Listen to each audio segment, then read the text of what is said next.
Today, demonstrators gathered in large cities and small towns from coast to coast. It was all in opposition to President Trump's policies.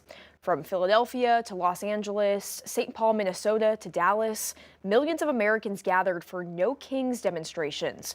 Protesters say they're angry over President Trump's attempts to expand his presidential power, including the treatment of immigrants and cuts to federal programs.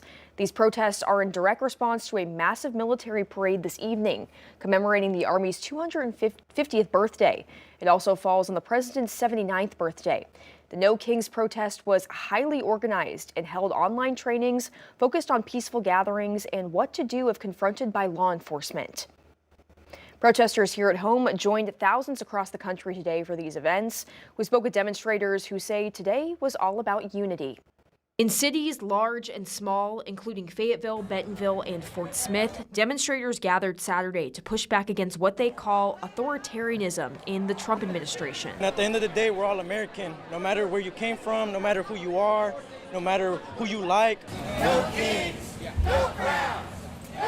The No Kings protests were organized by the 50-51 movement. 50 states, 50 protests, one message: democracy over dictatorship. We have a country that's out of control with Donald Trump, who is a criminal who's trying to turn this democracy into an autocracy. The protest coincided with a massive military parade in Washington, D.C., a $45 million event marking the Army's 250th anniversary. This democracy is in danger, and I cannot stand idly by and just let what's happening happen. I think it's really important that people stand up and speak out. So many people have been silent for so long. While tensions were high, the tone in Fayetteville stayed peaceful, some showing up for the people who can't. A lot of our parents, they came here for a better life, to work, and I think we've done a good representation of doing that, and I don't think it's fair that we're being treated like criminals. Organizers say the message is simple: the people are in charge. We've been king-free since 1776. If you listen to our readers discuss the Declaration of Independence, it means that the people are in charge, not the tyrants. Protests were planned in nearly 2,000 locations nationwide with hundreds of participants. Organizers behind the No Kings movement say the events are rooted in nonviolent action, urging participants to stay peaceful and work to de-escalate any confrontation. Well, I think it's absurd that they've allowed what is going on in California to take place. The fact that they're choosing rioters and criminals over American law enforcement is absolutely absurd. They've picked crazy over normal. I'm a big fan of order over chaos, and I think the president is absolutely 100% right to step in. Governor Sanders was asked by reporters earlier this week about the protest and President Trump's deploying the National Guard. She went on to say the protests are not peaceful. She also said if the situation were to happen in Arkansas, the president is one of the first calls she would make for help. Authorities in Minnesota are urgently searching for a gunman who they say targeted two Democratic state lawmakers overnight, killing one lawmaker and her husband and wounding another lawmaker and his wife. CBS News' Anna Schechter has the latest. A massive search is underway for a gunman authorities say shot and killed Minnesota Democratic state lawmaker Melissa Hortman and her husband Mark in their Brooklyn Park home. Officials say the suspect also shot and wounded Democratic state Senator John Hoffman and his wife Yvette at their home about 9 miles away.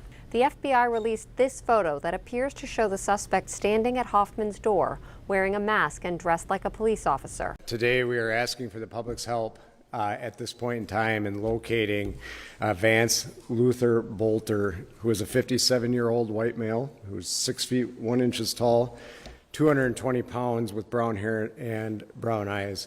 Governor Tim Walz spoke about the attack that has sent shockwaves across the nation. My good friend and colleague, Speaker Melissa Hortman, and her husband Mark were shot and killed early this morning in what appears to be a politically motivated assassination. Police say the suspect was last seen Saturday morning wearing a tan cowboy hat with a dark shirt or coat. Do not approach him. You should consider him armed and dangerous, and you should call 911 immediately with the information. At one point after the shootings, officers encountered the suspect at Hortman's home. He opened fire and got away. Investigators towed a vehicle disguised with police lights and a police license plate from the home. Anna Schechter, CBS News. The long-running tensions between Israel and Iran have exploded into a more deadly stage, and the stakes could not be higher for the embattled region as Tehran has called off nuclear talks with Washington that were scheduled to take place on Sunday in Oman. CBS's Deborah Patta has the latest. This is the moment Iran struck Tel Aviv in a series of retaliatory strikes early Saturday. The conflict between the longtime foes has escalated dramatically and is now heading into its third night. As waves of Iranian missiles rain down, some made it through Israel's air defense systems, smashing into homes, injuring dozens and killing at least 3 Israelis. But that toll was dwarfed by the damage Israel inflicted on Iran. Iran says more than 60 people and nearly 30 children have died. And Israel says it has killed 9 Iranian scientists and has targeted oil, gas and nuclear facilities in a bid to cripple the country's nuclear capacity. And Israeli Prime Minister Benjamin Netanyahu says he is not done yet. We will hit every site and every target of the Ayatollah's regime, Netanyahu said. What they have felt so far is nothing compared to what's coming. This is the largest and longest exchange of military strikes between the two rivals ever. Prime Minister Netanyahu today went further, hinting at regime change, telling the people of Iran that these strikes clear a path for them to unite and stand up for freedom. Deborah Patta, CBS News, Amman. It's a trip of a lifetime for these students, and the work that went into getting there hasn't been easy. The robotics team at Woods Elementary School in Fort Smith has earned its way to an international competition later this month. 5 News anchor Darren Bobb tells us the work to get there. We were shocked and excited when we got this invitational bid. Autumn Minnick is the robotics coach at Woods Elementary. She says the competition will center around a real-world problem that ocean researchers are facing right now. The students have to come up with a solution to the problem and then design a prototype to fix the problem. They build a robot that will do these missions. They code it so that it will move around the table. There's no remote control. It's literally a code that has to be fed into the robot. Has a brain called a brick. They're learning real-world experience with an engineering design process. They also learn a lot of public speaking skills. Fort Smith Schools is really focused on career skills, and these skills, even at this age, are going to prepare them for later in life. Team member Hadley Harper says she sees this as an incredibly important work.